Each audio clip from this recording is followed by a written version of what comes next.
সুপ্রভাত আমার প্রিয় বন্ধুরা।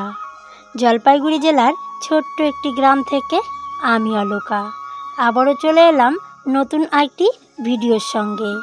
আজকে হলো শুক্রবার আর এখন সময় 6:30। তো দেখো 6:30টার দিকে ঘুম থেকে উঠেছি, এইদিকে কিন্তু রোদ উঠে গেছে, সূর্যি মামা যেন মাথার উপরে উঠে গেছে। তো কালকে রাতে এখানে বস্তাগুলো পেতে দিয়েছিলাম, তো আজকে উঠিয়ে রাখছি কারণ রোদ উঠে গেছে, এখন আর এগুলো লাগবে না। আর যেহেতু কালকে লেপেছিলাম, লেপার পর যদি বৃষ্টিতে ধুয়ে যায় তবে কিন্তু দেখতে একটুকু ভালো লাগে না, আর নিজেরও একটা কষ্ট লাগে যে এত কষ্ট করে লেপা মোছাটা কমপ্লিট করলাম, তারপরে বৃষ্টি এসে সমস্ত কিছু ধুয়ে গেল। তো আমি ওইদিকে রান্নাঘরের দরজাটা খুলে এখন চলে এসেছি বড় ঘরে। তো দেখো বড় ঘরটা ঝাড় দিয়ে নিচ্ছি, আর ওইদিকে বাবু সোনা উঠে গেছে, বিছানাটা তুলিনি, ও তুলতে দিবে না, এখন বলছে একটু পরে তুলবে।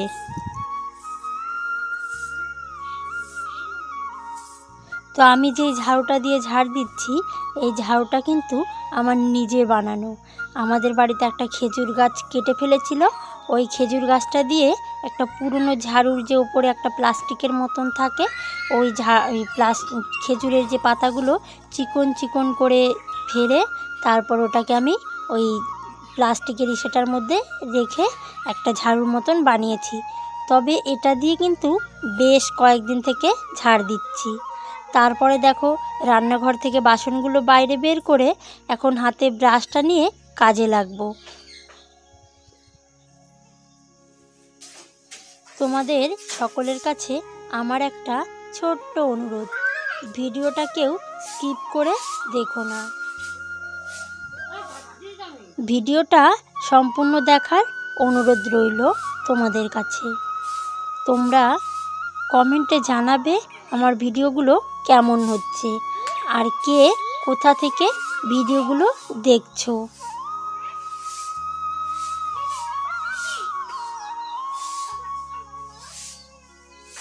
ওরা দুই ভাই বোনে একটুকু বনে না, জানো তো, এত যে ঝগড়া করে কি বলবো তোমাদেরকে। মানে ও গামছা নিল কেন, ও আগে মুখ ধুলো কেন, ও ব্রাশ এভাবে করলো কেন, তো ওই কান্নাকাটি করছিল। ওই দেখে কিন্তু আমার শাশুড়ি মা দৌড়ে এলো, আমি গেলে তো মার দিয়ে দিব, তো ওই কারণে কিন্তু মায়ের ভয়ে আগেই ওরা চুপ হয়ে গেছে। আর ওইদিকে আমার শাশুড়ি মা এসে ওদেরকে একজনকে নিয়ে যাবে বলছে। তো আমি কিন্তু ব্রাশ করতে করতে উঠোন ঝাড় দেওয়া হয়ে গেল, আর এদিকে আমার ব্রাশ করাটাও হয়ে গেল। আর তারপরে ঝাঁটাটা ধুয়ে রেখে আমি বাসন কটা মেজে নেব। তো কালকে যেহেতু বড় ঘরে ভাত খেয়েছি আর বৃষ্টি আসার সম্ভাবনা ছিল, মানে এত মেঘ করেছিল কি বলবো তোমাদের কাছে। তো ওই কারণে সমস্ত বাসন মানে যে কটা ছিল সমস্ত থালা টালা ওই ঘরে নিয়ে তারপরে ভাতটা খেয়েছি।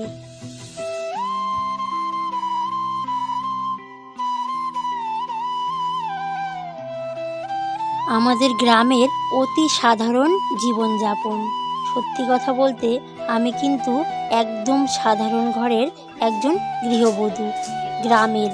তো এদিকে দেখো তারপরে ওরা বিছানা থেকে নামলো, আর আমি এদিকে বিছানাটা ঠিক করছিলাম, আর একটা মামি এলো, তো কথা বলছিলাম। তো ওই যে ব্লাউজ নেবে আর কি, তো ওই বলছিল, তো আমি ওটাই বলছিলাম। আর এইদিকে দেখো এই যে বিছানাটা আমার ঝাড় দেওয়া হলো, তো মামিটা বসলো ভালো করে, টান টান করে ঝাড়ু দিতে পারলাম না। তারপরে এদিকে দেখো আমি গ্যাসে চা বসিয়ে দিয়েছি, আর চাটা কিন্তু হয়েও গেছে।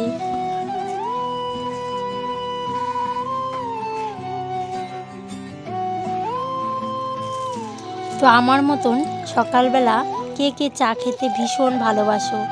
আমার তো গরম থাক বা ঠান্ডা, শীতকালে তো একটু বেশি চা খাই, কিন্তু গরমের দিনে একটু কম। তো এদিকে তোমাদের সঙ্গে শেয়ার করতে গিয়ে আমার কিন্তু একটু চা পড়ে গেল। তো চায়ের সঙ্গে স্লাইস দিয়ে খেয়ে এখন চলে এসেছি রান্নাঘরে।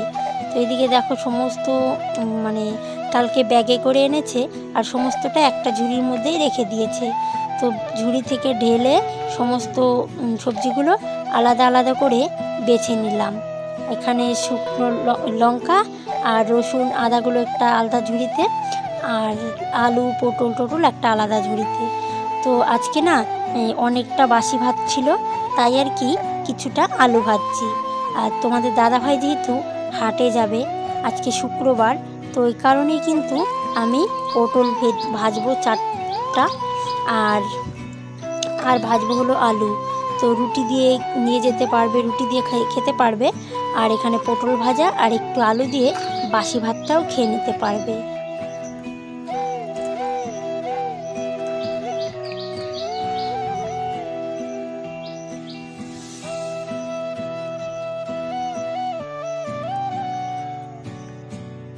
তো সমস্ত কিছু ধুয়ে টুয়ে এখন চলে এসেছি বড় ঘরে।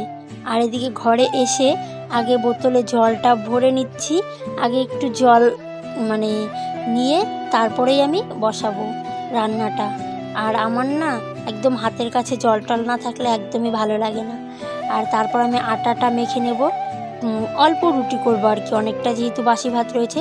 শুধু তোমাদের দাদাভাই যেন মানে 2-4টে নিয়ে যেতে পারে, আর একটা বাড়ি থাকলেই হবে। আর এখানে আমি কড়াইতে তেল দিয়ে দিচ্ছি, পটলটা ভেজে তারপর আলুগুলো ভাজব।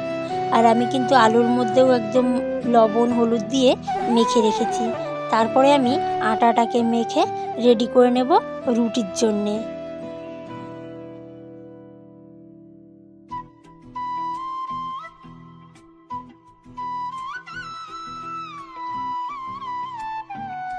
তো এদিকে আমার রুটি কয়েকটা ভাজা হয়ে গেছে, আর আলু ভাজাটাও হয়ে গেছে। তো এদিকে দেখো আর কয়েকটা রুটি ছেঁকার বাকি রয়েছে, তো ওই রুটিগুলোই ছেঁকে রেডি করে নিচ্ছি। এখন রুটিগুলো দিয়ে দেব, আর তোমাদের দাদাভাইকে ভাতটাও দিয়ে দেব, আর নেওয়ার জন্য রুটিগুলোও রেডি করে দেব, আর সঙ্গে আমিও ভাতটা খেয়ে নেব। তো এদিকে তোমাদের দাদাভাই বেরিয়ে গেল, আর আমি এখন খেতে বসে পড়লাম।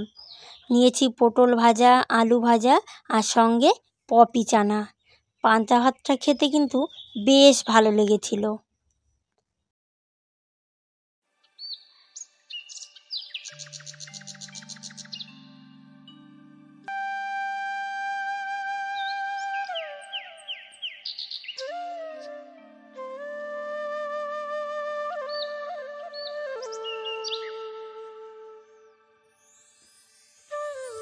খাওয়া দাওয়াটা কমপ্লিট করে এখন আমি চলে এসেছি গ্যাসটা মুছতে।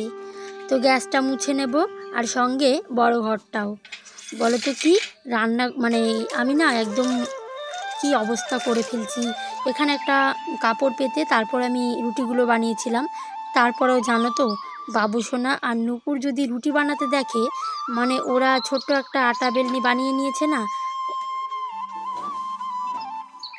তো ওই রুটি বেলনি দিয়ে ওরাও কিন্তু আমাকে রুটি বানিয়ে একদম রুটি বানানো যেমন তেমন ঘরটাকে নষ্ট করে কি অবস্থা করে ফেলে জানো তো।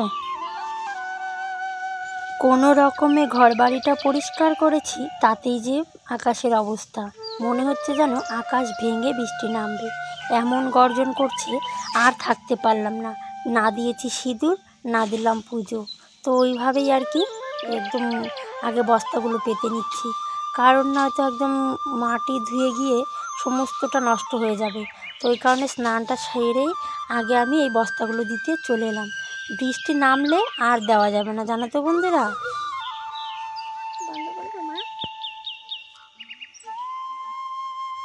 এমন আকাশ করেছিল স্নান করার পর, মনে হচ্ছে যেন আকাশ ভেঙে বৃষ্টি নামবে। তবে বৃষ্টি কিছু হয়নি, শুধু আমার কাজগুলো কমপ্লিট হয়ে গেছে বৃষ্টির কারণে। তো রান্নাটা তো আগেই করেছি, আর এখন কয়েকটা রিলস ভিডিও বানালাম, তো ওই কারণে কিন্তু একটু সেজেছি। আর এই যে আলতা দিয়ে একটা শর্ট ভিডিও করতে গিয়ে হাতে আলতা পড়েছে, তাই হাতটা সরকারে লাল হয়ে আছে। তো এখন কিন্তু অনেকটা সময় পেরিয়ে গেছে, বিকেল হয়ে গেছে। তোমাদের দাদাভাই হাটে গেছে, আর বাবুসোনা ওরা ওই বাড়িতে খেলছে। তো ওদেরকে নিয়ে এসে একটু বই পড়াতে হবে। তো চলো দেখতে থাকো। তো আমাদের গ্রামের মানে বিকেলের এই শান্ত পরিবেশটা দেখতে আমার বেশ ভালো লাগে।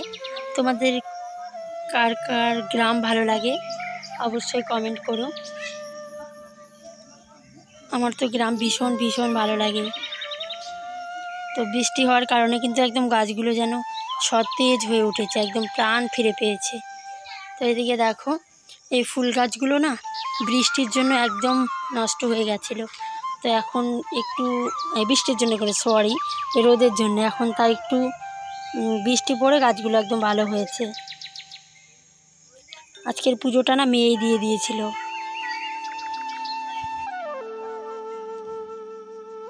তো এইদিকে কিন্তু রাতের বেলা তোমাদের দাদাভাই চলে এসছে বাড়িতে, আর এখন আমি ব্যাগগুলো ঘরে ঢুকিয়ে নিচ্ছি। তো এদিকে দেখো তোমাদের দাদাভাইও কিন্তু নিয়ে দিল আমাকে, আর ওপরে তুলে দিচ্ছে। আর মানুষটার অনেক কষ্ট হয় জানো তো, মানে কি বলবো, খুবই কষ্ট হয়। তো অতি সাধারণ ঘরের বউ হয়ে আমি যে একটু কিছু করব আমার স্বামীর জন্যে, তো সেটা আর করতে পারি না। মন চায় যে স্বামীর জন্য একটু কিছু করি। আর এখন জানো তো জামা কাপড়ের ব্যবসাতেও তেমন বেশি কামাই নেই, কারণ ফ্লিপকার্ট মিশো অনেক কিছু হয়েছে। আর এদিকে অল্প একটু মাছ এনেছে আর এনেছে আম, তো ওই দিয়েই করব আজকে রাতের খাওয়া দাওয়া কমপ্লিট। আর একটা মাছ ভাজবো, কারণ কি কখনো কোন রাত ভালো যায় বা কোনটা খারাপ সেটা বলা মুশকিল। তো এই কারণে আমাদের বাড়িতে সবসময় মাছ আনলে এক পিস ভেজে খেতে হয়, নইলে না পরের দিন খেতে পারবে কি না পারবে সেটা বলা মুশকিল হয়ে যায়। তো এদিকে দেখো আমি তো দুপুরেই রান্না করেছিলাম, তো এই যে আমার ভাত রয়েছে। কি রে, তো ভিডিও এডিট করার সময়ই মনে হয় সবার ডাকাডাকিটা একটু বেশি হয়। তো এদিকে দেখো আমি এডিট করার সময় আমাকে মেয়ে চিল্লাচ্ছিল মা মা বলে, তো ওই কারণে উত্তর নিতে হলো। আর এখানেই আমার ভিডিওটা শেষ করব, আজকে আর বেশি এগিয়ে নিয়ে যাব না। তো আমার ভিডিওটা কেমন হয়েছে কমেন্টে জানাবে, আর ভুল ত্রুটি হলে ক্ষমা করবে। Bye bye.